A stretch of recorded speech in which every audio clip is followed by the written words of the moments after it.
उत्तर प्रदेश में विधानसभा चुनाव होने में अभी 1 साल का वक्त रह गया है और सभी प्रमुख दल अभी से सियासी समीकरण सेट करने में लग गए हैं।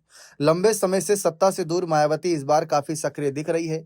अकेले ही यूपी में विधानसभा चुनाव लड़ने का ऐलान करने वाली मायावती ने पार्टी प्रत्याशियों के नाम की घोषणा शुरू कर दी है। चुनाव में ब्राह्मण की भूमिका को देखते हुए मायावती ने पहला टिकट ब्राह्मण बिरादरी के नेता को थमाया है। मायावती की अगुवाई वाली बहुजन समाज पार्टी ने यूपी चुनाव के लिए पहला टिकट आशीष पांडे को दिया है। उन्हें जालौन जिले की माधोगढ़ सीट से पार्टी का प्रत्याशी बनाया गया। साथ ही उन्हें माधोगढ़ सीट का प्रभारी भी बनाया गया। माधोगढ़ बीएसपी का गढ़ माना जाता है। पार्टी जल्द ही चुनाव के लिए कई अन्य प्रभारियों के नाम का भी ऐलान करेगी। पार्टी 2017 के चुनाव में यहां पर दूसरे स्थान पर रही थी। पार्टी सूत्रों का कहना है कि बीएसपी होली के बाद कानपुर मंडल की 5 और सीटों पर प्रभारियों की घोषणा करेगी। चुनाव तारीख के ऐलान से पहले घोषित प्रभारियों को ही पार्टी अपना प्रत्याशी बनाती है। यूपी चुनाव के लिए पहला टिकट ब्राह्मण को देकर मायावती ने वर्तमान में खुद को उपेक्षित समझने वाली इस बिरादरी को साधने की कोशिश की है। वे पहले भी ब्राह्मण समाज की उपेक्षा पर चिंता जता चुकी हैं।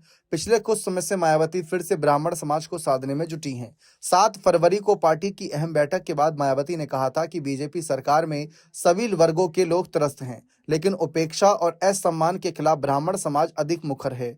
मायावती ने तब कहा था कि यहाँ सोचने की असल बात यह है कि उच्च जातियों खासकर ब्राह्मण बिरादरी को जितना आदर सम्मान पद और सुरक्षा सभी कुछ बीएसपी प्रमुख की ओर से पार्टी और सरकार के स्तर पर दिया गया, क्या उतना कोई दूसरी पार्टी अथवा सरकार उन्हें दे पाई है।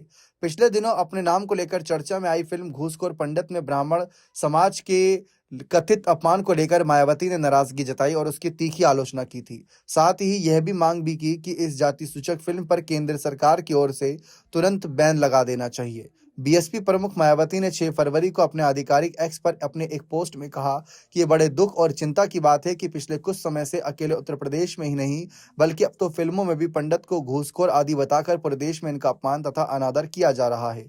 इस वजह से समूचे ब्राह्मण समाज में खासा रोष व्याप्त है। इसकी हमारी पार्टी भी कड़े शब्दों में निंदा करती है।